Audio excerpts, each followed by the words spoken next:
सबसे पहले तो ये एयरपोर्ट कब से आम लोगों के लिए शुरू होगा, इस एयरपोर्ट में सबसे पहले कौन कौन से रूट पर लोग ट्रैवल कर पाएंगे और इस एयरपोर्ट के जरिए क्या बड़ी बड़ी सुविधाएं मिलेंगी अयोध्या वासियों को, देशवासियों को, राम मंदिर में प्राण प्रतिष्ठा के पहले हमारे दर्शकों को बताएं।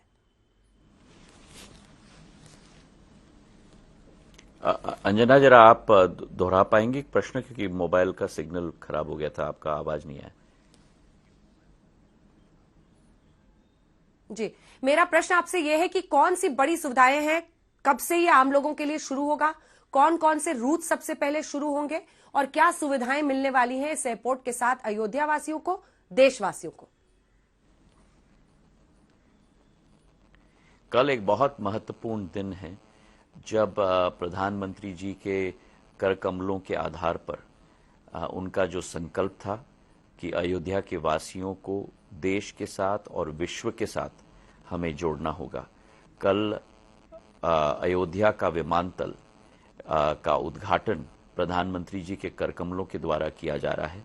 अयोध्या का विमानतल 6,500 स्क्वायर मीटर के क्षेत्रफल में बनाया जा रहा है और इसमें जो महत्वपूर्ण कड़ी है कि प्रधानमंत्री जी ने सदैव कहा है कि भारत की क्षमता केवल एक आर्थिक शक्ति के रूप में नहीं है, लेकिन भारत की क्षमता एक आध्यात्मिक शक्ति के रूप में भी है।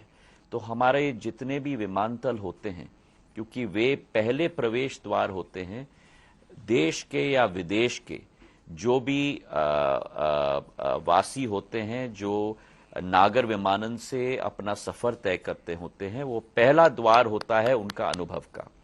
तो उस क्षेत्र की संस्कृति, उस क्षेत्र की कला, उस क्षेत्र की एक इतिहास की झलक उस विमानतल में जरूर देखनी चाहिए।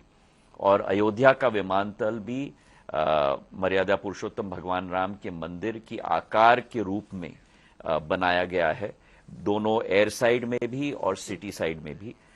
उसके अंदरूनी भाग में अगर हम जाएं तो भारतीय संस्कृति के आधार पर भगवान राम की पूरी जीवन रेखा को रेखांकित दीवालों पर किया गया है, अलग अलग कला के द्वारा। जहां एक तरफ मधुबनी के कला के द्वारा किया गया है, वहीं पट्टीचित्र के द्वारा, कलमकारी के द्वारा, राजा रवि वर्मा के क्षमता के आधार पर तो अनेक अनेक दृश्य वहां बनाए गए हैं और अयोध्या के दीप महोत्सव का भी एक आकार वहां बनाया गया है। तो मुझे विश्वास है कि प्रधानमंत्री जी के जो सोच विचारधारा है कि लोकल फॉर वोकल और लोकल फॉर ग्लोबल, उसी के आधार पर जो ये विमानतल बनाया गया है, पूर्ण सुविधा, आधुनिक सुविधा भी हमारे सभी यात्रियों को दे पाएगा, इसका हमें पूर्ण विश्वास है। एक और बात मैं अंजना जरूर कहना चाहता हूं कि ये केवल फेज 1 है, द्वितीय फेज भी हम जल्द शुरू करने वाले हैं, जहां रनवे की लंबाई को हम 3,700 मीटर तक ले जाएंगे ताकि बड़े विमान भी वहां प्रस्थान कर पाएं। और सेकंड टर्मिनल भी, जो वर्तमान का टर्मिनल 6,500 स्क्वायर मीटर का है, सेकंड टर्मिनल 50,000 स्क्वायर मीटर का, मतलब 5 लाख स्क्वायर फुट का बनने जा रहा है। वर्तमान का टर्मिनल की क्षमता 10 लाख यात्री प्रति साल का है और द्वितीय भाग का टर्मिनल करीब 60 लाख यात्री प्रति वर्ष का होगा। शुरुआत कौन कौन से सेक्टर्स के साथ होगा, फ्लाइट्स की सुविधा कहां कहां से मिलेगी?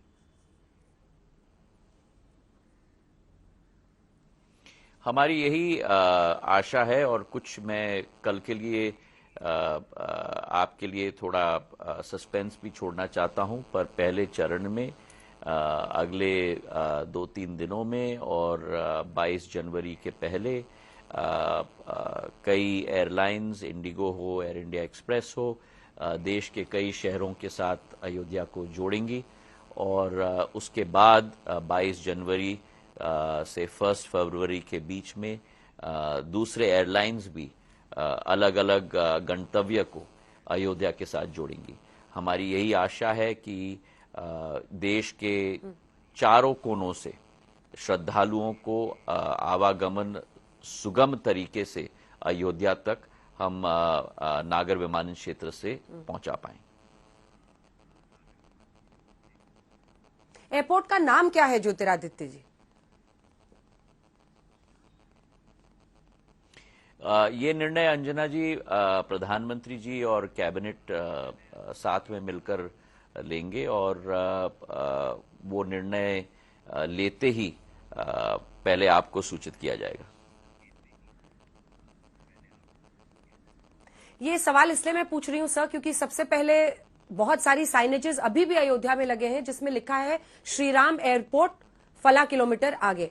लेकिन दूसरी तरफ अब जो खबर आई, महर्षि वाल्मीकि अंतर्राष्ट्रीय हवाई अड्डा उसका नाम रखा गया है। क्या ये सच है कि पहले नाम मर्यादा पुरुषोत्तम प्रभु राम अंतर्राष्ट्रीय हवाई अड्डा रखा गया था, बाद में से बदलकर महर्षि वाल्मीकि किया गया है, और अगर ऐसा है तो इसकी वजह क्या है? किसी भी एयरपोर्ट का नामांकन प्रधानमंत्री एवं कैबिनेट के द्वारा किया जाता है और हम लोग अफवाहें में विश्वास न रखें। जब प्रधानमंत्री जी और कैबिनेट ये निर्णय लेंगे तो जैसे मैंने कहा पहले आपको ही सूचित किया जाएगा।